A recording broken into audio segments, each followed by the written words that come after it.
Hey guys, it's Kelly and I am back with job number 4. When I was getting ready to tape this video, I thought, whoa, wait a minute, job number 4?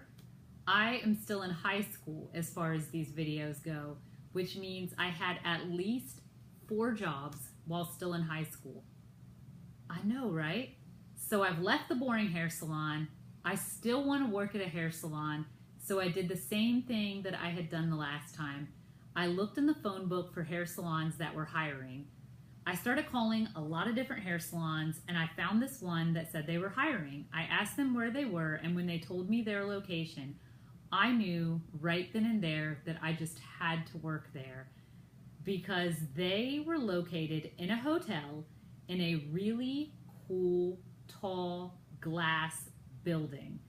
And I knew that I wanted to work there for the sole reason that I wanted to tell all my friends at school and basically anyone that I came in contact with, you know that really cool, tall building on that road?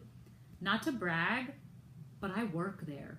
So I went for an interview and it was all men with mullets, and they said that they were Italian and that they had just came to this country and that they were all related and that they wanted to hire me. And I'm like, great. So at first, it was really cool because I'm in this really cool hotel. All the employees there got free cafeteria lunch. Awesome. And then because I was an employee there, one night a month, I got a free hotel room. And even though I was a minor, it had a stocked minibar, plus the bar served us. Let's just say I might have had a few hotel parties while I worked there. We'll just leave it at that. So anyway, I'm there, I'm the shampoo girl, and at this place they also had a shampoo guy, and he was the nephew of the people that were running it. And they told me that he was way more experienced than me, and he was their relative, so he needed to do the bulk of the work, and I needed to do the bulk of the cleaning work. I needed to do the bulk of the hair sweeping and the towel folding and the towel rolling and the washing of the towels. And I was like, ugh.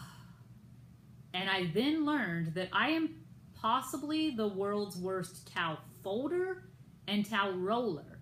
I know that because they told me many times that I sucked at it. So don't be asking me to fold or roll your towels because apparently I'm not that good at it. Yeah, because that's a life skill. Anyway, I'm working there, and the people that came in to get their hair done there tipped amazing, like really, really good. Almost as much as I make now in tips in 2016. Really good. I, however, did the most of the cleaning, but when that other guy was too busy, then I got all his leftovers. So it was always kind of cool to go home with some tips. Anyway, once they told me that that guy that worked there, that he needed to practice cutting hair on me because he needed to get his license and had to practice. This dude cut my hair. So one part was right here and one part was like right here, and part of it was curly, part of it was straight. My mom was so angry when I came home. She took me somewhere else to get my hair cut.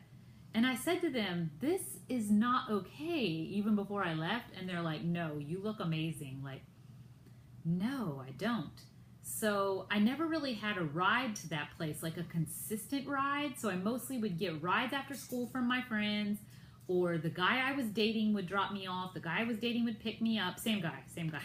But anyway, he would drop me off and pick me up a lot. My friends did lots of stuff like that. And I am grateful for all of that. And I liked working there for lots of reasons. Like, I didn't love it, but I liked a lot of things about it. And so when we would take the towels to be washed, we had to go in a service elevator, me and the shampoo guy. So he was older, about 25-ish. I'm still a minor, and he had slick back hair, overweight. And so we are taking the towels in the service elevator one day, and all of a sudden, out of nowhere, he pushed me into a corner and put his hand on my breast and tried to put his other hand by my private parts. And I'm like, this is not happening. And this guy was huge. And in that moment, I was so scared. Like, what do I do? And I knew we were only going from like the first floor to the basement, but that ride seems so long. And he said to me, I know you want me because you wear such sexy clothes. And I'm like, I have a boyfriend. Like, he picks me up and drops me off here. Like, you've seen him. And he's like, so what? He's a boy. You could be with a man like me. Like, he's a boy because I'm a girl. Like, we're in the same grade. It's totally appropriate for me to be dating him because we're in the same grade. You know, come on. So he wouldn't let me go. And I'm like pinned in the corner and my heart was beating so fast. And I'm like, I don't want to do anything with you. I am not interested in you. And he backed off because the door opened. And I'm like, so we got down, we're at the bottom, and we get out, and I just pretended it didn't happen. And I started loading the towels into the big industrial washing machine. And at that point, he then pressed his body against me and tried to like thrust into me, clothed. And I said, no, I don't want this. I have a boyfriend and I'm not interested in you. I am not into you. And he's like, oh, I know you are. I know that's why you got a job here. I know that's why you come to work dressed sexy. Like, dude, I just wear clothes. Like, what are you even talking about? And so I dropped all the towels. And in the words of the lady, Sweet Brown, I didn't grab no shoes and nothing. I just ran.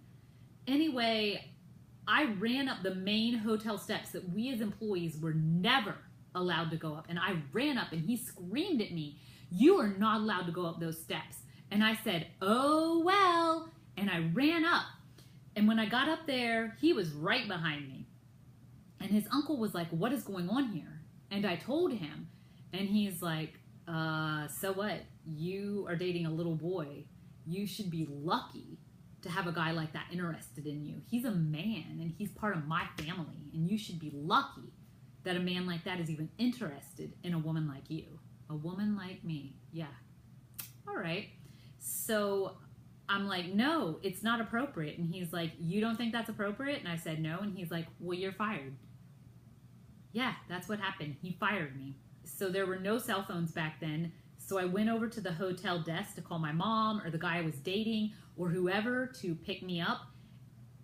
And the owner screamed out at the hotel desk, no, don't let that slut use the phone. She does not work here anymore. And there was no Yelp or anything back then. So he just did that in front of the customers.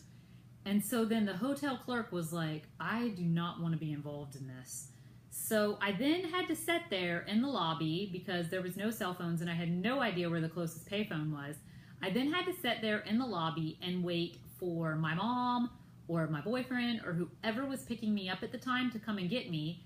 And like, basically every few seconds, that guy or another guy that worked there, one of those guys screamed out at me, you slut, you slut, you stupid slut, stuff like that. And I just like didn't even look at them. I told my friend this story today and he said, did you cry? I said, oh no, I didn't cry. I just sat there. I'm just checking to see if this video is still recording.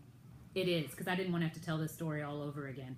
Anyway, oh no, I didn't cry. I just sat there like, no,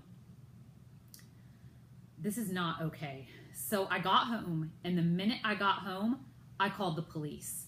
And the police heard my whole story. And after that, they said, okay, we'll take care of this. And the police came back and they subpoenaed me to go to court. And I went to court and they told me that they were not Italian. And I'm like, I hadn't really thought about whether they were Italian or not. They said they were Jordanian. And I asked, why did they lie? And they said that they guessed that they thought it was more attractive and cool to say that they were from Italy than Jordan. So anyway, I guess it had been bumped all the way up to circuit court by the time I had to tell my story, and I had to go in this little witness box and tell my story again. And so this guy was not all the way legal in this country. And they told him that if he ever had any more interactions with any other women that got reported or ever spoke to me again or contacted me again, he would be sent back to his country. I guess he was here on a student or work visa. He already had a heavy fine, and at that point, and he got put on probation. At that point, that guy screamed at the judge, like I want to ever talk to her again. And the judge banged his gavel and gave him even more of a hefty fine. I am not even kidding you. Maybe that's okay in Jordan to scream at the judge like that, but it's not okay here in America. So this story is so old. When I told my friend today, I realized I don't remember any of those men's names anymore.